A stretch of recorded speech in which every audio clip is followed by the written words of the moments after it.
ചെമ്പനീർ പൂവിൻ്റെ അടുത്ത് വരാൻ പോകുന്ന എപ്പിസോഡ്സിൽ എന്തൊക്കെയാണ് നടക്കുന്നത് നോക്കാം. അപ്പോൾ ഇന്നലെ നമ്മൾ കണ്ടിട്ടുണ്ടായിരുന്നത് എന്താണെന്ന് വെച്ച് കഴിഞ്ഞാൽ, മുത്തശ്ശി പറഞ്ഞതനുസരിച്ച് റൂം മാറിക്കിടക്കാൻ പോകുന്ന സച്ചിയെ രേവതിയും റൂമിൽ കയറാൻ അനുവദിക്കാതെ നമ്മുടെ ശ്രുതിയും കൂടി നേരത്തെ കയറി കിടക്കുന്നതും ശ്രുതി അവിടെ കിടന്ന് ഉറങ്ങുന്നതും ഇവർക്ക് റൂം കിട്ടാതാവുന്നതും ഇവർ പുറത്ത് കിടക്കുന്നതൊക്കെയാണ് ഇന്നലെ നമ്മൾ കണ്ടത്. അപ്പോൾ അതിനെ ചൊല്ലിയുണ്ടാവുന്ന വഴക്കുകളും ബാക്കി കാര്യങ്ങളൊക്കെയാണ് നമ്മൾ ഇന്നലെ കണ്ടത്. ഇന്നത്തെ എപ്പിസോഡിൽ എന്തൊക്കെയാണെന്ന് നമുക്ക് നോക്കാം. പിന്നെ അതുപോലെ നമ്മുടെ അവരുടെ അമ്മായിയമ്മ കൊണ്ടുവന്ന ആ AC വേണ്ടാന്ന് പറയുന്നതും, അതുപോലെ ഞങ്ങൾക്ക് എന്തെങ്കിലും സാധനങ്ങൾ ആവശ്യമുണ്ടെന്നുണ്ടെങ്കിൽ ഞങ്ങളുടെ വീട്ടുകാർ തന്നെ വാങ്ങിക്കോളാം, നിങ്ങളുടെ ഒന്നും യാതൊരു ആവശ്യവുമില്ല, ഇനി ഇതുപോലൊന്നും കൊണ്ടുവരേണ്ട ആവശ്യമില്ല, ഞങ്ങൾക്ക് എന്തെങ്കിലും വേണമെങ്കിൽ ഞങ്ങൾ തന്നെ അധ്വാനിച്ച് മേടിച്ചോളാം, AC തിരിച്ചു കൊണ്ടുപോകണമെന്നൊക്കെ പറയുന്ന കാര്യങ്ങളാണ് കണ്ടത്. അപ്പോൾ ശ്രുതിയുടെ കടയിലേക്ക് വീണ്ടും അത് റിട്ടേൺ ചെയ്യാണ് വർഷയുടെ അമ്മ ഈ AC മേടിച്ചിരിക്കുന്നത് ശ്രുതിയുടെ കടയിൽ നിന്നാണ്. എന്നിട്ട് ശ്രുതിയോട് പറയുന്നത് എന്താണെന്ന് വെച്ചാൽ, മോളുടെ കടയിൽ നിന്ന് മേടിച്ചൊരു വസ്തുവാണെന്ന് പോലെ നിൻ്റെ അനിയൻ ഓർക്കാതെ ഞങ്ങൾക്ക് അത് റിട്ടേൺ ചെയ്ത് തന്നിരിക്കുകയാണ്. നിനക്ക് ഒരുപാട് നഷ്ടം വരുന്നു അവനറിയാം, എന്നിട്ട് കൂടി അവൻ അങ്ങനെ ചെയ്തിരിക്കുകയാണ്. അവനൊരു സ്നേഹവും ഇല്ലയെന്ന് പറഞ്ഞിട്ട് ചേട്ടൻ്റെ അനിയൻ്റെ ഇടയ്ക്കൊരു പ്രശ്നം വരുമോ ഇല്ലെന്ന് പോലും നോക്കാതെയാണ് അവരിതൊക്കെ ചെയ്തത്. 1.5 ലക്ഷം രൂപയുടെ AC ആണ് ശ്രുതിയുടെ വർഷയുടെ കടയിൽ നിന്ന് അവരുടെ അമ്മ മേടിച്ചത്. അപ്പോൾ അത് കൊണ്ടുവരുമ്പോൾ എന്ത് ചെയ്യണം, നമുക്ക് ആ പൈസ തിരിച്ചു കൊടുക്കണം. അതിന് വേണ്ടിയിട്ട് ശ്രുതി എന്ത് ചെയ്യാണ്, കഴുത്തി കിടന്ന താലി ചെയിനെ ഉരുവിറ്റിട്ട് ആ പൈസ കൊടുക്കുകയാണ്. അപ്പോൾ അങ്ങനത്തെ കാഴ്ചകളൊക്കെ കണ്ടുകൊണ്ടാണ് കഴിഞ്ഞ എപ്പിസോഡിൽ നടന്നത്. അപ്പോൾ ഈ എപ്പിസോഡിൽ നടക്കുന്ന കാര്യങ്ങൾ എന്തൊക്കെയാണെന്ന് വെച്ചാൽ, ഈ കാര്യങ്ങളൊക്കെ ശ്രുതിയും കൂടെ വീട്ടിൽ വന്ന് പറയുകയാണ്. വീട്ടിൽ വന്ന് പറയുന്ന സമയത്ത് എല്ലാവരും നമ്മുടെ സച്ചിയെ കുറ്റപ്പെടുത്തുന്നുണ്ട്. നീ എന്തിനാണ് വെറുതെ ഞങ്ങളോട് പെർമിഷൻ എടുക്കാതെ AC തിരിച്ചയച്ചത്? വർഷയുടെ അമ്മ അങ്ങനെ AC അയച്ചിട്ടുണ്ടെങ്കിൽ അത് നമ്മുടെ നല്ലതിന് വേണ്ടിയിട്ടല്ലേ, അതുപോലും മനസ്സിലാക്കാതെ എന്തിനാണ് ഇത് തിരിച്ചയച്ചതെന്നൊക്കെ പറയണം. അവർ ഇൻസൾട്ട് ചെയ്യുന്നതിന് തുല്യമല്ലേ അങ്ങനെയൊക്കെ ചെയ്യുന്നത്? അവർക്കത് ഒരുപാട് വിഷമം ഉണ്ടാവില്ലേ? അപ്പോൾ ശ്രുതിയും പറയണം, ഇതൊക്കെ ബിസിനസ് മുന്നേറാതിരിക്കാൻ വേണ്ടിയിട്ട് ചെയ്തതാണമ്മേ, അത് നമുക്കറിയാമല്ലോ, അത് വളരെ മോശമായിപ്പോയി. സച്ചി പറയണം, അതിന് ഞാൻ എന്ത് ചെയ്തു? ഞാൻ ശരിക്കും അച്ഛന് അപമാനിക്കാൻ വേണ്ടിയിട്ടാണ് അവരത് കൊണ്ടുവന്നതെന്ന് എനിക്ക് തോന്നിയത് കൊണ്ടാണ് ഞാനത് തിരിച്ചു കൊടുക്കേണ്ടി വന്നത്. അപ്പോൾ ശ്രീകാന്ത് പറയണം, എന്നാലും നീ അത് എന്നോട് പറയണമായിരുന്നു, ഞങ്ങൾ എന്തെങ്കിലും പറഞ്ഞു കഴിഞ്ഞാൽ ഞങ്ങൾ തിരിച്ചയക്കുമായിരുന്നു, നിൻ്റെ ഇഷ്ടത്തിനല്ല ഇത് തിരിച്ചു കൊടുക്കേണ്ടത്, ഇത് ഒരു കൂട്ടുകുടുംബമാണല്ലോ, എനിക്കിത് പറഞ്ഞതിൽ വിയോജിപ്പുണ്ടെന്ന് പറയണം. അപ്പോൾ സച്ചി പറയണം, എന്താ ശ്രീകാന്ത് നീ പറയുന്നത്? നീ അവരുടെ സൈഡിൽ ചേർന്നോ? ഞാൻ ആരുടെ സൈഡിൽ ചേർന്നോന്നുമല്ല, നിൻ്റെ ഭാഗത്തുണ്ടായ തെറ്റ് പറഞ്ഞതാണ്, അത്ര മാത്രമേ ഉള്ളൂ. അഥവാ അവരിത് കൊണ്ടുവന്നിട്ടുണ്ടെങ്കിൽ അവർ നല്ലതിന് വേണ്ടിയിട്ടായിരിക്കും, അത് പറഞ്ഞ് തിരിച്ചയക്കുന്നതിന് ഒരു മര്യാദയൊക്കെ ഉണ്ട്. നീ അതൊന്നും ചിന്തിക്കാതെയാണ്. അച്ഛനോട് ഉണ്ടായിരുന്നില്ല, അച്ഛൻ സംസാരിച്ചില്ല, നീ എന്തിനാണ് ആവശ്യമില്ലാതെ വർഷയുടെ അമ്മയെ വിളിച്ചിട്ടൊക്കെ ഇങ്ങനെ സംസാരിക്കുന്നതെന്ന് ചോദിക്കുകയാണ്. അപ്പോൾ രവീന്ദ്രനും പറയണം, സച്ചി നിൻ്റെ ഭാഗത്ത് തെറ്റുണ്ടോ മോനെ, നീ അങ്ങനെ സംസാരിക്കാൻ പാടില്ലായിരുന്നു. ഒന്നുമില്ലെങ്കിലും നമ്മുടെ കുടുംബത്തിലെ ബന്ധുവാണ് അവർ AC അയച്ചിരിക്കുന്നത് മോശമായിട്ടുള്ള കാര്യമാണ് എനിക്കറിയാം. പക്ഷേ അവരത് അയച്ചിട്ടുണ്ടെങ്കിൽ അവർ ആ ചെയ്തതിനോട് എനിക്ക് യോജിപ്പൊന്നുമില്ല, പക്ഷേ തിരിച്ചയക്കുന്നതിന് ഒരു വിധമൊക്കെ ഉണ്ട്. ഞാൻ അവരെ വിളിച്ച് നല്ല രീതിയിൽ സംസാരിച്ച് തിരിച്ചയക്കുമായിരുന്നല്ലോ, നീ എന്തിനാണ് അതിലേക്ക് ഇടപെടാവുന്നത്? ഇതൊരു കൂട്ടുകുടുംബം അല്ലേ എന്നൊക്കെ പറയുകയാണ്. അപ്പോൾ അവിടെ ഇങ്ങനൊരു തീരുമാനം ഒരാൾക്കായിട്ട് മാത്രം എടുക്കാൻ പറ്റില്ല, നീ അത് എല്ലാവരുമായിട്ട് ആലോചിച്ചിട്ട് വേണമായിരുന്നു എടുക്കേണ്ടത്. നിൻ്റെ സ്വന്തമായിട്ടുള്ള കാര്യമാണെങ്കിൽ നിനക്ക് എടുക്കാമായിരുന്നു, ഇത് വർഷയുടെ അമ്മയാണ് അയച്ചിരിക്കുന്നത്, നീ അത് എന്നോടും വർഷയോടും ഒക്കെ പറയേണ്ട കാര്യം ഉണ്ടായിരുന്നു. അപ്പോൾ വർഷയും പറയണം, അതെ എന്നെ അവൻ ഇൻസൾട്ട് ചെയ്യവർ ചെയ്തു പറയണം. അങ്ങനെ എല്ലാവരും സച്ചിക്കെതിരെ തിരിയാണ്.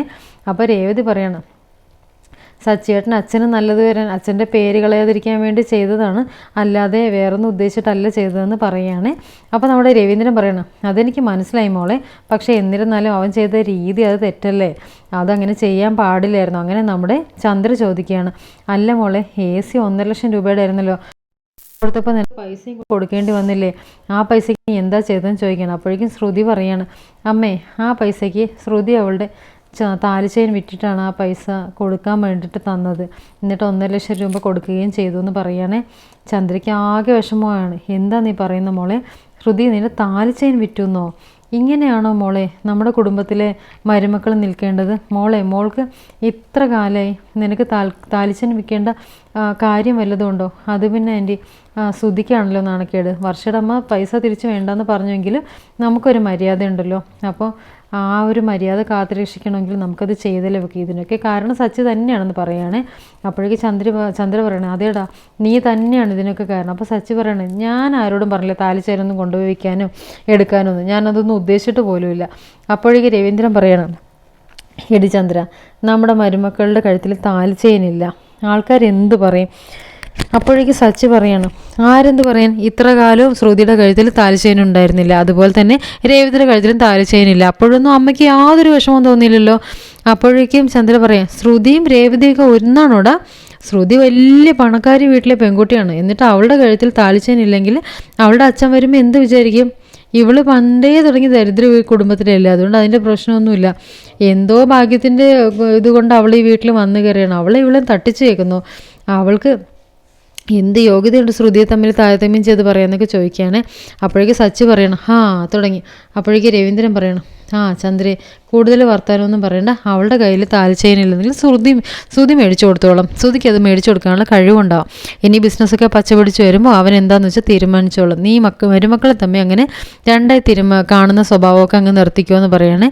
അപ്പോൾ ഈ സമയത്ത് നമ്മുടെ ശ്രുതി പറയുകയാണ്, ആൻറ്റി ഒന്നുകൊണ്ടും വിഷമിക്കേണ്ട, എനിക്ക് നല്ല വിശ്വാസമുണ്ട്, ശ്രുതി എനിക്ക് നല്ല താലിച്ചെയിൻ മേടിച്ച് തരും എന്നുള്ളത് എനിക്ക് വിശ്വാസമുണ്ടെന്ന് പറയണേ. അങ്ങനെ എല്ലാവരും പിരിഞ്ഞു പോകണം.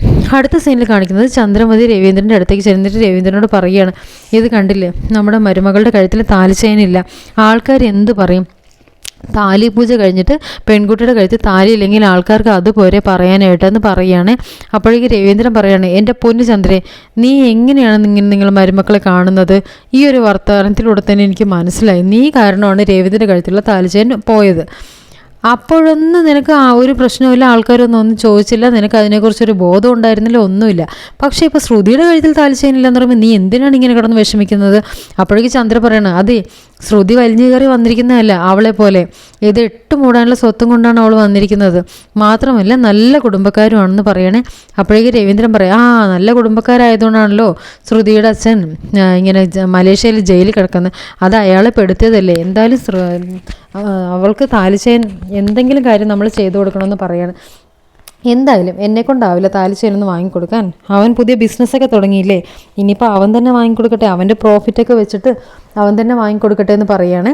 ഞാനിങ്ങനെയാണ്, ഒരാൾക്ക് മാത്രമായിട്ട് താലി ചെയിൻ ഉണ്ടാക്കി കൊടുക്കാൻ പറ്റില്ല, താലി ചെയിൻ ഇല്ല. എന്നിട്ട് എത്രയോ കാലമായി, എന്നിട്ട് ആ കാണിക്കുന്ന മോശമല്ലേ ചന്ദ്രേ? അതൊക്കെ അവരവർ ഭർത്താക്കന്മാർ ചെയ്യേണ്ട കാര്യമാണ്, അത് നമ്മൾ ചിന്തിക്കേണ്ട കാര്യമല്ല എന്ന് പറഞ്ഞിട്ട് രവീന്ദ്രൻ അവിടെ നിന്ന് പോവുകയാണേ.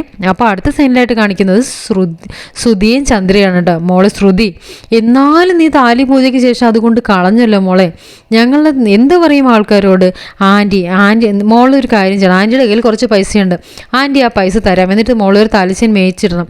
ഇല്ല ആൻറ്റി, അതൊന്നും കുഴപ്പമില്ല, താലി പൂജയ്ക്ക് മുമ്പ് ഞാൻ ഇങ്ങനെ തന്നെയല്ലേ ഈ മഞ്ഞശ്ശരടലിട്ടിരുന്നേ, അതിനുശേഷം ഇതിടുന്നേ ഉള്ളൂ, എനിക്ക് അങ്ങനെ വിഷമമൊന്നുമില്ല ആൻറ്റി, എനിക്ക് വേണ്ടെന്ന് പറയുകയാണേ.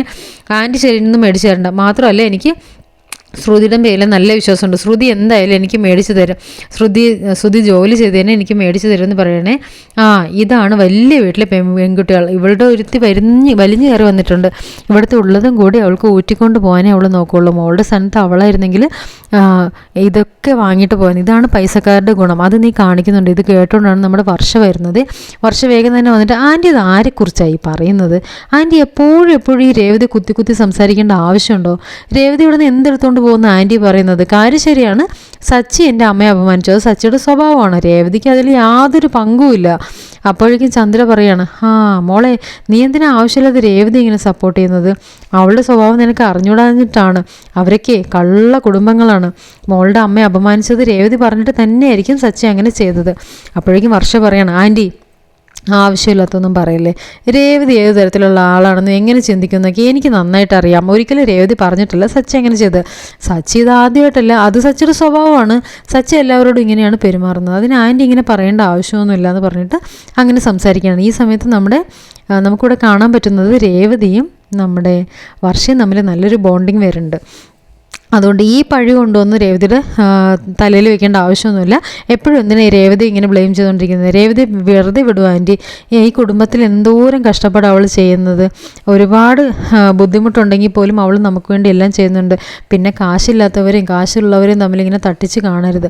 പൈസ ഇല്ലാത്ത എത്രയോ പേര് നല്ല പോലെ ജീവിക്കുന്നുണ്ട്. ആൻറ്റി അങ്ങനെ തന്നെ ചിന്തിച്ചാൽ പോലും ചന്ദ്രയോട് പറയുകയാണെ. അങ്ങനെ ചന്ദ്രയുടെ വായ അടപ്പിക്കാണ്ട് ശ്രുതിയുടെ താലി ശ്രുതി കൊണ്ടുപോയി വിട്ടിട്ടുണ്ടെങ്കിൽ അത് ശ്രുതിയുടെ തെറ്റാണ്. എൻ്റെ അമ്മ പറഞ്ഞല്ലോ, താലി വിട്ട പൈസയൊന്നും വേണ്ടാന്ന് എൻ്റെ അമ്മ പറഞ്ഞാണ്. ആ ഫ്രിഡ്ജ് അവിടെ AC അവിടെ വെച്ചോളൂ, എനിക്കതിൻ്റെ ആവശ്യമില്ല. അപ്പോഴേക്കും ശ്രുതിയല്ലേ പറഞ്ഞേ ഇല്ല ഞാൻ പൈസ തരാമെന്ന് പറഞ്ഞിട്ട് വേഗം താലി കൊണ്ടുപോയി വിറ്റിട്ട് പൈസ കൊടുത്ത്. അത് ഞങ്ങൾക്ക് അപമാനമാണ്. അങ്ങനെ ഫ്രീ ആയിട്ടൊരു സാധനം നമുക്ക് കിട്ടിക്കഴിഞ്ഞാൽ ഞങ്ങളുടെ മാനം സംരക്ഷിക്കാൻ വേണ്ടി തന്നെയാണ് ഞങ്ങളത് ചെയ്തതെന്ന് പറയുകയാണ്.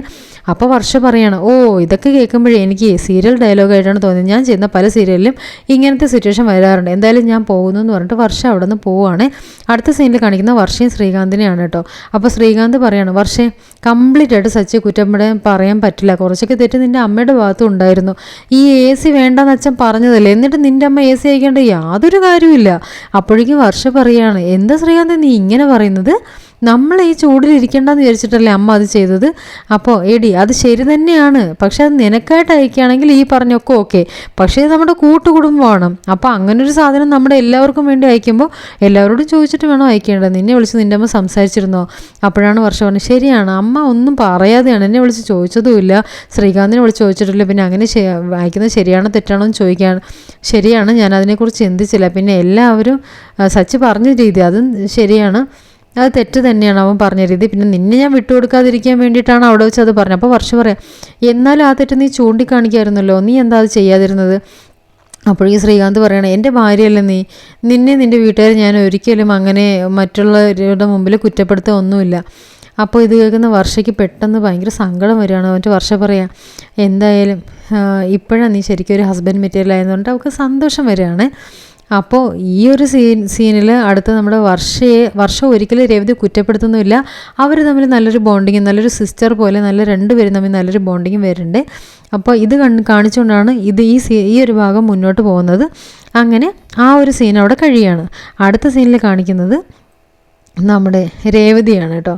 രേവതിയാണെങ്കിൽ ഈ ഇരുന്ന് പൂ കെട്ടിക്കൊണ്ടിരിക്കുകയാണ്. പക്ഷേ എന്തൊക്കെയോ ഒരു അസ്വസ്ഥത സച്ചിക്ക് തോന്നുന്നു. അപ്പോൾ സച്ചി രേവതിയോട് ചോദിക്കുക, എന്താ രേവതി, എന്താ നിനക്ക് പറ്റിയത്, നിനക്ക് എന്തെങ്കിലും ബുദ്ധിമുട്ടുണ്ടോ, വിഷമമുണ്ടോ, വയ്യായികയുണ്ടോ എന്നൊക്കെ ചോദിക്കുമ്പോൾ രേവതി പറയാം, അതെ പ്രത്യേകിച്ച് ബുദ്ധിമുട്ടൊന്നുമില്ല, പക്ഷേ എനിക്ക് എന്തോ ക്ഷീണം പോലെ എന്ന് പറയുമ്പോൾ സച്ചി ഇങ്ങനെ രേവതിയുടെ നെറ്റിയിൽ ഇങ്ങനെ കൈവച്ച് നോക്കുകയാണ്. അപ്പോൾ നല്ല പനിയുണ്ട് രേവതിക്ക്. സച്ചി ചോദിക്കുക, രേവതി എന്തൊരു പനിയാണ് നിനക്ക്, നീ ഒരു കാര്യം ചെയ്യ്, പൂകെട്ടലൊക്കെ നിർത്ത്, എന്നിട്ട് നീ പോയി കിടക്ക്. ഓട്ടക്കാരൻ വന്നിട്ടില്ലല്ലോ, ഓട്ടക്കാരൻ്റെ റൂം നമുക്കല്ലേ, ഇന്നലെ എന്തായാലും അവൻ എഴുന്നേക്കാതെ കിടന്നു, ഇന്ന് നീ അവിടെ ഒന്ന് കിടന്നു എന്ന് പറയുകയാണ്. വരുന്ന സമയത്തൊന്ന് മാറിക്കൊടുത്താൽ മതി, അവനൊന്ന് ഫ്രഷ് ആയിക്കോട്ടെ എന്ന് പറയാം. അങ്ങനെ സച്ചി നിർബന്ധിച്ച് രേവതി കൊണ്ടുവന്ന് സുധിയുടെ റൂമിൽ കിടത്തുകയാണ്. അപ്പോൾ ഇന്നത്തെ ദിവസം സച്ചി രേവതിയാണ് സുധിയുടെ റൂമിൽ കിടക്കേണ്ടത്. അങ്ങനെയാണ് റൊട്ടേഷൻ വെച്ചിരിക്കുന്നത്. അങ്ങനെ സച്ചി കൊണ്ടുവന്ന് അങ്ങനെ കിടത്തുന്നു. ഈ സമയത്ത് ശ്രുതിയും കൂടി ജോലിയൊക്കെ കഴിഞ്ഞ് വരികയാണ്. അപ്പോൾ ശ്രുതി പറയണേ, എടി എനിക്ക് തീരെ വയ്യടി, ഞാൻ കുറേ നേരം നിന്ന് പിന്നെ ക്ലൈൻറ്റിനോട് സംസാരിച്ചതാണ്, ഞാൻ വേഗം ചെന്ന് കുളിച്ചൊന്ന് കിടക്കട്ടെ എന്ന് പറയുകയാണ്. അപ്പോൾ അതിനുശേഷം ഭക്ഷണം കഴിക്കാമെന്ന് പറയുമ്പോൾ റൂമിലേക്ക് ചെന്ന് കയറുമ്പോൾ അവിടെ രേവതി കിടക്കുന്നു. അപ്പോൾ ഇത് കാണുന്ന ശ്രുതി, അമ്മേ ഒന്ന് ഓടി വന്നേമേ, ഈ വീട്ടിൽ ഒരു പ്രൈവസി ഇല്ല, ഇത്രയും ക്ഷീണിച്ച് അവശനായി വന്ന് എനിക്ക് കിടക്കാൻ ഒരു റൂം പോലും ഇല്ല, ഇത് എന്തൊരു കഷ്ടമാണ്, ഈ രേവതി എന്തിനാണ് ഞങ്ങളുടെ റൂമിൽ കയറി കിടക്കുന്നതെന്ന് ചോദിക്കുകയാണ്. ഇത് കേട്ട ചന്ദ്ര ഓടി തന്നെ ചാടി വരികയാണ്, നീ എന്താടി റൂമിൽ കയറി കിടക്കുന്നത്? അപ്പോൾ രേവതി പറയാം, അമ്മേ എനിക്ക് തീരെ വയ്യ, അതുകൊണ്ട് ഞാനിവിടെ കിടന്നു പോയതാണെന്ന് പറയുകയാണ്. അപ്പോഴേക്കും ചന്ദ്ര പറയാം, ഓഹോ നീ എന്താ വിചാരിച്ചിരിക്കുന്നത്, നിനക്ക് വയ്യാന്ന് പറയുമ്പോഴേക്കും AC റൂമിൽ നിന്നെ കൊണ്ടുവന്ന് കിടത്തുമെന്നോ? എടി നീയൊക്കെ ഹോസ്പിറ്റലാണെങ്കിൽ പോലും ജനറൽ വാർഡിൽ കിടക്കാനുള്ള യോഗ്യതയുള്ളൂ, അതേടി നീ ഇവിടെ കിടക്കടി എന്ന് പറഞ്ഞിട്ട് രേവതി പിടിച്ച് വലിക്കുകയാണ്. അപ്പോൾ ഈ ഒച്ചയും ബഹളം കേട്ടുകൊണ്ട് നമ്മുടെ രവീന്ദ്രൻ വരികയാണ്. അപ്പോൾ രവീന്ദ്രൻ ചോദിക്കുകയാണ്, എന്താ ചന്ദ്ര ഈ കിടന്ന് കാണിക്കുന്നത്, നിങ്ങൾക്കൊന്നും മനസ്സിലാവില്ല, പക്ഷെ എനിക്കെല്ലാം മനസ്സിലാകുന്നുണ്ട്. ഇത് ശ്രുതി ഇന്നലെ റൂം കൊടുത്തില്ലല്ലോ, അതുകൊണ്ട് അവൻ വരുന്നതിന് മുമ്പ് അവൾ സ്ഥലം പിടിച്ചിരിക്കുകയാണ്. ശ്രുതിയുടെ റൂമിൽ വന്ന് കിടക്കുന്ന കണ്ടില്ലേ, ഈ സമയത്താണ് കിടക്കേണ്ടത്. അപ്പോൾ രവീന്ദ്രൻ പറയും, ഇന്ന് അവർക്കാണല്ലോ റൂം, അപ്പോൾ അവർ കിടന്നോട്ടെ, അതിനിപ്പോൾ എന്താ കുഴപ്പം, കിടക്കുന്നതിന് നേരം കാലമൊക്കെ ഉണ്ട്, എൻ്റെ മോന് വന്നിട്ടൊന്ന് ഫ്രഷ് ആവണം, കുറച്ച് നേരം ഒന്ന് കിടക്കണം, അത് കഴിഞ്ഞിട്ട് വേണം ആര് കിടക്കണ്ടെന്ന് തീരുമാനിക്കേണ്ടതെന്ന് പറയണേ. അപ്പോൾ രവീന്ദ്രൻ പറയാണ്, എൻ്റെ പൊന്ന് ചന്ദ്രൻ, സാധാരണ രേവതി കിടക്കേണ്ട സമയമുണ്ട്, രേവതി എങ്ങനെ കിടക്കുന്നുണ്ടെങ്കിൽ രേവതിക്ക് എന്തെങ്കിലും വയ്യായ്ക ഉണ്ടാവും, എനിക്ക് തോന്നുന്നു രേവതിയുടെ ശരീരത്തിന് സുഖമില്ല എന്നാണ്. അപ്പോൾ രേവതി പറയണം, അതെ അച്ഛാ എനിക്ക് പനി വരുന്നുണ്ട്, എനിക്ക് തീരെ വയ്യ, അതുകൊണ്ടാണ് ഞാനിവിടെ കിടന്നതെന്ന് പറയണം. അപ്പോഴേക്കും ചന്ദ്ര പറയും, ഇതൊക്കെ ഇവളുടെ അടവാണ്, ഇതൊക്കെ നിങ്ങൾ വിശ്വസിക്കുന്നുണ്ടോ, ഇതൊക്കെ ഇവളുടെ ശരിക്കും അടവാണ്. അപ്പോഴേക്കും ശ്രുതിയും പറയാണ്, സാധാരണ രേവതി കിടക്കേണ്ട സമയം അല്ല ഇത് ഞങ്ങൾ വരുന്നതിന് മുമ്പ് രേവതി വന്ന് സ്ഥലം പിടിച്ചതാണ്, ഇതൊക്കെ മനസ്സിലാക്കാനായിട്ടേ ചെറിയ ബുദ്ധിയുടെ ആവശ്യമേ ഉള്ളൂ എന്ന് പറയുകയാണ്. ഇത് കേൾക്കുന്ന രവീന്ദ്രൻ പറയാണ്, എന്തായാലും അവൾക്ക് വയ്യാത്തല്ലേ, ഇന്ന് അവൾക്ക് അവിടെ കിടന്നോട്ടെ, നിങ്ങൾക്ക് എന്താ ബുദ്ധിമുട്ടെന്ന് പറയുകയാണ്. അപ്പോൾ ചന്ദ്ര കിടത്തുമോ, ചന്ദ്രയും ശ്രുതിയും കൂടി ഭയങ്കര വാക്കുതർക്കവും ബഹളവും ഒക്കെ ആവുന്നുണ്ട്. ഈ സമയത്ത് വർഷയും ശ്രീകാന്തും വരുന്നുണ്ട്.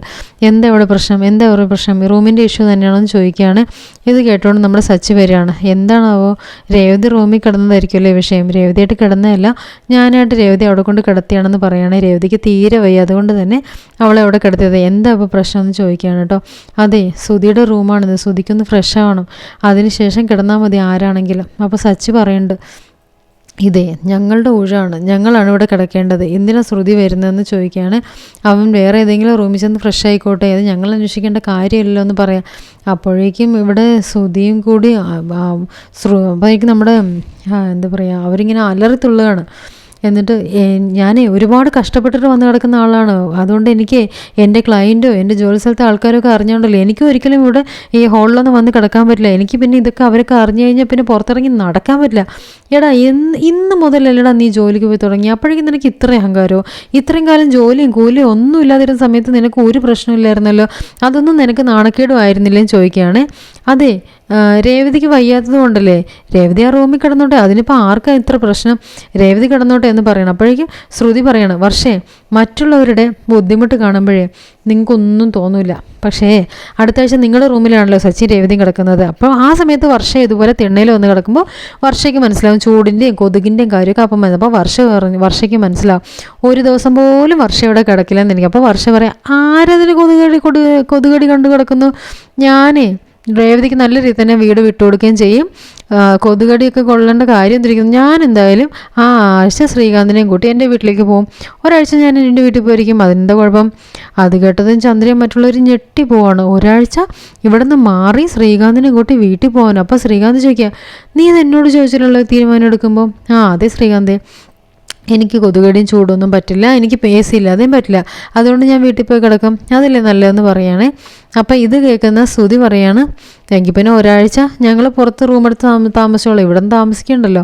അപ്പോൾ സച്ചി പറയാം, നീ റൂമെടുത്ത് താമസിക്കുകയോ കാലാകാലം താമസിക്കുക, അതൊക്കെ നിൻ്റെ ഇഷ്ടം. അപ്പം ഞങ്ങൾ കാലാകാലം വീട്ടിൽ നിന്ന് ഓടിക്കാൻ വേണ്ടിയിട്ടാണല്ലേ നിൻ്റെ ഭാര്യയുടെ ഉദ്ദേശം, ഇപ്പോഴല്ലേ അത് മനസ്സിലായത്. എന്തായാലും നല്ല സ്വഭാവമാടാ, നീ കാരണം എല്ലാവരും ആളാം വിധം ഇവിടെ നിന്ന് പോകേണ്ടി വരും. ഇവിടെ ശ്രീകാന്തെ നമ്മളെ ഓടിക്കാൻ വേണ്ടിയിട്ടുള്ള കാര്യമാണ് ഈ കാണുന്നത്. ഈ സമയത്ത് നമ്മുടെ രേവതിക്ക് എന്തോ പോലെ തോന്നുകയാണ്. അപ്പോൾ രേവതി പറയാണ്, നമുക്ക് റൂമൊന്നും വേണ്ട, നമുക്ക് ഇവിടെ തന്നെ കിടക്കാം, നമ്മൾ കാരണം ആർക്കും ബുദ്ധിമുട്ടൊന്നും വേണ്ടെന്ന് പറയുകയാണ്. അപ്പോൾ ഈ സമയത്ത് രവീന്ദ്രൻ പറയും, ഇങ്ങനെയൊന്നും പറഞ്ഞിട്ട് കാര്യമില്ല, ഇവരെന്നീ റൂമിൽ കിടക്കട്ടെ, രേവതിയും ചന്ദ്രയും കൂടി ഞങ്ങളുടെ റൂമിൽ കിടന്നോട്ടെ, ഞാൻ സച്ചിയും കൂടി ഹോളിൽ കിടന്നോളാം എന്ന് പറയുകയാണ് കേട്ടോ. ഇത് കേൾക്കുന്ന ചന്ദ്ര പറയും, അയ്യോ ആ ഹോളിൽ കിടന്നാൽ പറ്റില്ലല്ലോ നിങ്ങൾക്ക്, അപ്പോൾ ഒരു കാര്യം ചെയ്യാം, ശ്രുതിയുടെ റൂമിൽ ഞാനും ശ്രുതിയും സച്ചിയും കൂടെ കിടന്നോളാം, ഞാൻ രേവതിക്ക് വയതുകൊണ്ട് രേവതിയും ചന്ദ്രയും ശ്രുതിയും കൂടി നിങ്ങളുടെ റൂമിൽ കിടന്നോളൂ എന്ന് പറയണേ. ഇത് കേട്ടതും ശ്രുതിക്കും ചന്ദ്രയ്ക്കും ഒട്ടും ഇഷ്ടപ്പെടുന്നില്ലേ, ഇവളുടെയൊക്കെ കൂടെ ഞാൻ കിടക്കേണ്ടി വന്നല്ലോ എന്നിങ്ങനെ പെറുപെറുക്കാണ് കേട്ടോ. അപ്പോൾ ഈ രേവതിയുടെ റൂമിലേക്ക് ചന്ദ്രയുടെ റൂമിലേക്ക് രേവതിയും വരികയാണ്. അപ്പോൾ രേവതി പായൊക്കെ ഇട്ടാണ്. അപ്പോൾ ചന്ദ്ര പറയണ്ടോ, ഇവളുടെ അടുത്ത് കിടക്കേണ്ടി വന്നല്ലോ എനിക്കെന്ന് പറയുമ്പോൾ, വേണ്ടമ്മേ എനിക്കൊരു കുഴപ്പമില്ല, ഞാനേ താഴെ കിടന്നോളാം എന്ന് പറഞ്ഞിട്ട് എനിക്കതാണ് ശീലമെന്ന് പറഞ്ഞിട്ട് താഴെ കിടക്കുകയാണ് കേട്ടോ. രേവതിക്കാണെങ്കിൽ പനിച്ച് വിറച്ച് ആകെ വയ്യാതിരിക്കുകയാണ് കേട്ടോ.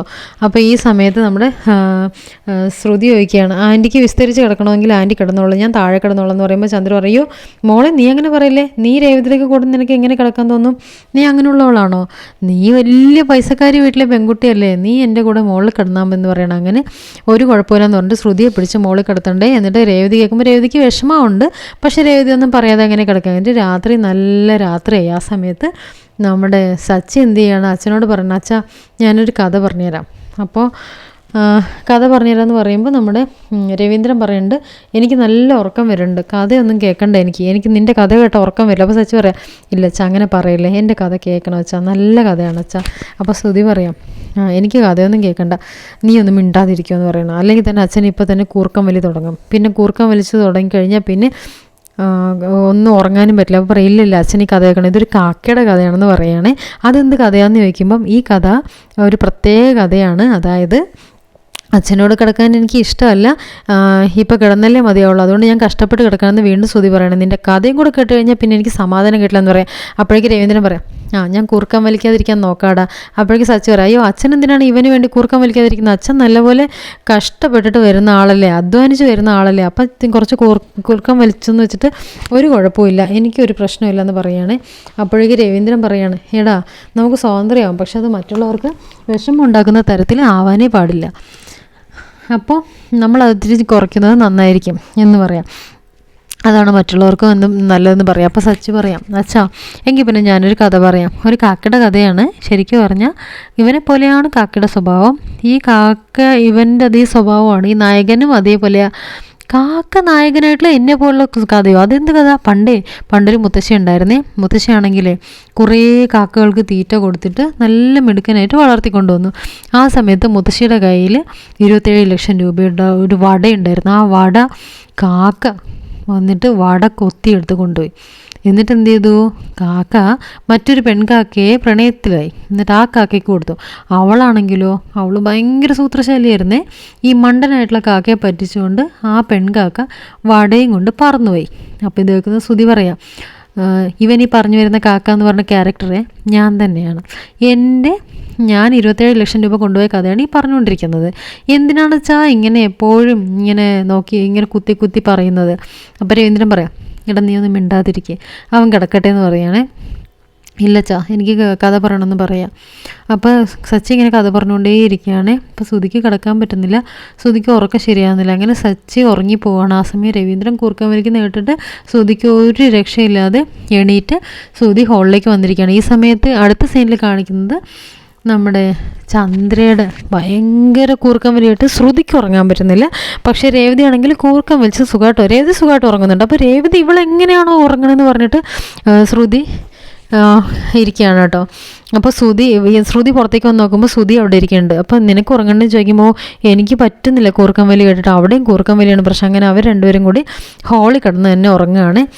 അപ്പോൾ പിറ്റേ ദിവസം ചന്ദ്ര വന്ന് നോക്കുന്ന സമയത്ത് ഇവർ രണ്ടുപേരും ഹോളിൽ കിടന്ന് ഉറങ്ങുന്ന കാണുകയാണ്. എന്താ നിങ്ങൾ ഹോളിൽ കിടന്ന് ഉറങ്ങുന്നതെന്ന് ചോദിക്കുകയാണ്. എനിക്ക് ശ്രുതിയില്ലാതെ കിടക്കാൻ പറ്റില്ല എന്ന് പറയും. എനിക്ക് ശ്രുതിയോടൊപ്പം കിടന്നാൽ മതി എന്ന് പറയുകയാണ്. ഇത് കേട്ട് ചന്ദ്രയ്ക്കും അതുപോലെ രവീന്ദ്രൻ നാണം വരികയാണ്. അപ്പോൾ ഈ സമയത്ത് നമ്മുടെ ശ്രുതി പറയാണ്, ഓ അതുകൊണ്ടൊന്നുമല്ല, ഞാൻ ആദ്യം ആൻറ്റിയോട് സൂചിച്ച് കിടന്നോട്ടെ എന്ന് വിചാരിച്ചിട്ട് ഇങ്ങോട്ട് വന്നാണെന്ന് ശ്രുതി പറയുകയാണ്. അപ്പോൾ എന്നാലും മോള് നിലത്ത് കിടക്കുന്ന കാണുമ്പോൾ എനിക്ക് ഭയങ്കര സങ്കടം, എനിക്കൊട്ട് സഹിക്കാൻ പറ്റുന്നില്ലെന്ന് പറയുകയാണ്. ഈ സമയത്ത് നമ്മുടെ രേവതി ആണെങ്കിൽ എഴുന്നേറ്റ് വരികയാണ്. അവൾക്ക് തീരെ പറ്റുന്നില്ല. അപ്പോൾ രേവതി ഫുഡൊന്നും ഉണ്ടാക്കാത്ത കാരണം ചന്ദ്ര ചോദിക്കും, ഓ മഹാറാണി ഇപ്പോഴാണോ എഴുന്നേറ്റത്? അന്തപുരത്ത് നിന്ന് ഇപ്പോഴെങ്കിലും എഴുന്നേക്കാൻ തോന്നിയല്ലോ, ഭക്ഷണമൊന്നും ഉണ്ടാക്കുന്നില്ലേ നീ? മറ്റുള്ളവർക്ക് പോകാൻ സമയമെന്ന് പറയുകയാണ്. ഈ സമയത്ത് നമ്മുടെ ശ്രുതിയും കൂടി കുളിച്ചൊരുങ്ങി വരികയാണ്. അപ്പോൾ രേവതി പറയണം, എനിക്ക് തീരെ വയ്യ, പനിച്ചിട്ട് ഒട്ടും പറ്റുന്നില്ല, അതുകൊണ്ട് തന്നെ വേറെ ആരെങ്കിലും ഭക്ഷണം ഉണ്ടാക്കി കഴിച്ചോന്ന് പറയാണ്. ഇതേക്ക് നമ്മുടെ സച്ചി പറയാം, രേവതിക്ക് വേണ്ടിയിട്ടുള്ള കഞ്ഞി ഞാൻ ഉണ്ടാക്കി വെച്ചിട്ടുണ്ട്, അച്ഛനും കഞ്ഞി കുടിച്ചോളും, ബാക്കിയുള്ളവർ അവരവർക്ക് ഇഷ്ടമുള്ളത് ഉണ്ടാക്കി കഴിച്ചോട്ടെ എന്ന് പറയാണ്. അപ്പോൾ ശ്രുതി പറയാം, ഞങ്ങൾക്കുള്ള ബ്രേക്ക്ഫാസ്റ്റ് ആയില്ലേ? എന്താണ് രേവതി ഇത്? ഞങ്ങൾക്ക് ജോലിക്ക് പോകേണ്ടതാണെന്ന് അറിയില്ലേ? അപ്പോഴേക്ക് സച്ചി പറയാം, അതെ പാർലറമ്മേ, നിങ്ങൾ ഈ വീട്ടിലെ മരുമകൾ തന്നെയല്ലേ, നിങ്ങൾക്ക് ഇല്ലാത്ത എന്ത് പ്രത്യേകത എൻ്റെ ഭാര്യയ്ക്കുള്ളത്? അവൾക്കൊന്നും വയ്യ, അവളൊന്നും ഉണ്ടാക്കുന്നില്ല, നിങ്ങൾക്ക് വേണമെങ്കിൽ നിങ്ങൾ ഉണ്ടാക്കിക്കോ എന്ന് പറയണം, നിങ്ങൾക്ക് കാശുണ്ടല്ലോ. അപ്പോൾ ശ്രുതി പറയാം, എനിക്ക് ജോലിക്ക് പോകണം, വിശന്നിട്ട് വയ്യ. അപ്പോൾ സച്ചി പറയാം, നിനക്ക് എന്തെങ്കിലും ആവശ്യമുണ്ടെങ്കിൽ എൻ്റെ ഭാര്യയിൽ നിനക്ക് ഉണ്ടാക്കി തരുന്ന എൻ്റെ ഭാര്യയോട് പറഞ്ഞ് നീ ഇന്ന് കഴിക്കണ്ട. അപ്പോൾ ശ്രുതി പറയാം, അതിന് അടുക്കള ഡിപ്പാർട്ട്മെൻറ്റ് മുഴുവൻ രേവതി കൈയടക്കി വെച്ചിരിക്കുകയാണല്ലോ. അപ്പോഴേക്കും സച്ചി പറയാം, പിന്നെ വലിയ കല്യാണ മണ്ഡപമാണല്ലോ അടുക്കള ഓരോരുത്തർ, ഹോളിൻ്റെ ഡിപ്പാർട്ട്മെൻറ്റ് ഓരോരുത്തർ, അങ്ങനെ ഓരോരുത്തരും കൈയടക്കി വെക്കാനായിട്ട് എന്തിനാണ് പാർലറമ്മ ഇങ്ങനെയൊക്കെ ഓരോന്ന് പറയുന്നത്? നിങ്ങൾക്ക് വേണമെങ്കിൽ നിങ്ങൾ ഉണ്ടാക്കി കഴിച്ചോ, എന്തായാലും രേവതി ആർക്കും വേണ്ടി ഇവിടെ ഒന്നും ഉണ്ടാക്കുന്നില്ലെന്ന് പറയുകയാണ്. അപ്പോഴേക്കും അതുപോലെ ചെയ്താൽ മതി എന്ന് പറയുകയാണ്. അപ്പോൾ ഇത് കേട്ടുകൊണ്ട് വർഷ വരികയാണ്. എന്നിട്ട് വർഷ പറയാം, ബ്രേക്ക്ഫാസ്റ്റ് കഴിച്ചാലും ചോദിക്കുകയാണ്. അപ്പോൾ സച്ചി പറയാം, നമ്മുടെ ചന്ദ്ര പറയണം, അതിനിവിടെ ഉണ്ടാക്കണ്ടേ, ഇവളൊന്നും ഉണ്ടാക്കിയിട്ടില്ല എന്ന് പറയാം. അപ്പോൾ വർഷ പറയാം, എന്താ രേവതി ഒന്നും ഉണ്ടാക്കാത്തെ? നിനക്ക് വയ്യെന്ന് ചോദിച്ചിട്ട് കൈ തൊട്ട് നോക്കുമ്പോൾ നല്ല പനി. അയ്യോ രേവതി എന്തൊരു പനിയാ, പിന്നെ എന്തിനാ രേവതി ഇങ്ങനെ എഴുന്നേറ്റ് നിൽക്കുന്നത്? പോയി കിടക്ക് രേവതി എന്ന് പറയുകയാണ്. അപ്പോഴേക്കും ചന്ദ്ര പറയാണ്, മഹാറാണി ഇപ്പം ഇങ്ങോട്ട് എഴുന്നേറ്റ് വന്നതേ ഉള്ളൂ, ഭക്ഷണമൊക്കെ നമുക്ക് വേണമെങ്കിലേ നമ്മളുണ്ടാക്കി കഴിച്ചോളാം പറഞ്ഞിരിക്കുക, മഹാറാണിക്ക് ഉണ്ടാക്കി തരാൻ പറ്റില്ല എന്ന് പറഞ്ഞിരിക്കുക. അപ്പോഴേക്കും ചന്ദ്രയോട് വർഷ ചോദിക്കുകയാണ്, എന്തിനാ ആൻറ്റി ഇങ്ങനെയൊക്കെ പറയുന്നത്? അവൾക്ക് വയ്യാത്തതുണ്ടല്ലേ, രേവതിക്ക് ആവുമെങ്കിൽ അവൾ ഉണ്ടാക്കുമല്ലോ, നീ ഇന്ന് അടുക്കളയിൽ കയറണ്ട, രേവതി അവിടെ എവിടെയെങ്കിലും കിടന്ന് ഉറങ്ങിക്കോളെന്ന് പറയാം. അപ്പോഴേക്ക് ചന്ദ്ര പറയാം, ഉറങ്ങിക്കോ മറ്റുള്ളവരെ ഉപദ്രവിച്ചിട്ടാണ് കിടന്നുറങ്ങുന്നതെന്ന് ഓർക്കണമെന്ന് പറയാം. അപ്പോഴേക്ക് രവീന്ദ്രൻ പറയാം, ഈ വീട്ടിലെ രേവതി മാത്രമല്ല മരുമകളായിട്ടുള്ളത്, മോളെ ശ്രുതി, വർഷേ, നിങ്ങൾ പോയിട്ട് അമ്മയെ ഹെൽപ്പ് ചെയ്യേ എന്ന് പറയാം. അപ്പോൾ എന്നിട്ട് ബ്രേക്ക്ഫാസ്റ്റ് ഉണ്ടാക്കുമെന്ന് പറയണം. അപ്പോൾ അങ്കിളെ, എനിക്കൊന്നും ഉണ്ടാക്കാൻ അറിയില്ല, സത്യം പറയാലോ, എനിക്കൊന്നും ഉണ്ടാക്കാൻ അറിയാത്തതുകൊണ്ടാണ് ഞാൻ ഷെഫിനെ കല്യാണം കഴിച്ചത്. ഞാൻ പുറത്തുനിന്ന് കഴിച്ചോളാം, എനിക്ക് ഒരു കുഴപ്പമില്ല എന്ന് പറഞ്ഞിട്ട് വർഷ പോവാണ്. ഇത് കേൾക്കുന്ന നമ്മുടെ രവീന്ദ്രൻ പറയാണ്, മോളെ ശ്രുതി, വർഷയ്ക്ക് ഉണ്ടാക്കാൻ അറിയില്ല, മോൾക്കുണ്ടാക്കാൻ അറിയില്ലോ, നീ ആൻറ്റിയെ സഹായിക്കുമെന്ന് പറയണേ. അപ്പോൾ ശ്രുതി പറയാം, അങ്കിളെ, എനിക്ക് ഒരു ഇമ്പോർട്ടൻറ്റ് കാര്യമുണ്ട്, ഞാൻ എന്തായാലും ആ മീറ്റിംഗ് അറ്റൻഡ് ചെയ്യാൻ പോവാണ്, എനിക്ക് സമയമില്ലെന്ന് പറയാം, ഞങ്ങൾ പുറത്തുനിന്ന് കഴിക്കാമെന്ന് പറഞ്ഞിട്ട് അവർ പോവാണ്. അവർ പോയി കഴിഞ്ഞതിന് ശേഷം ചന്ദ്ര പറയാം, എല്ലാ മരുമക്കളും ഭക്ഷണം കഴിക്കാതെ, ഇവിടെ ഒറ്റയ്ക്ക് കാരണമാണ് 4 പേരും ഭക്ഷണം കഴിക്കാതെ വെറും വയറോടെയാണ് പോയത്. എന്നിട്ട് ഇരിക്കുന്ന കണ്ടില്ല, അവൾക്ക് സന്തോഷമായി. എന്തായാലും ഞാൻ എന്താണെന്ന് വെച്ചാൽ വെച്ച് വിളമ്പിക്കോളാം എന്ന് പറഞ്ഞിട്ട് ചന്ദ്ര പോവുകയാണ്. അങ്ങനെ ശ്രുതി രേവതി വന്ന് അടുക്കള വന്നിട്ട് പാത്രം കഴുകണം. അപ്പോൾ സച്ചി പറയാം, നിനക്ക് വയ്യെങ്കിൽ എന്തിനാണ് ഇതൊക്കെ ചെയ്യുന്നത്, നീ എവിടെയെങ്കിലും കിടന്ന് ഉറങ്ങൂ.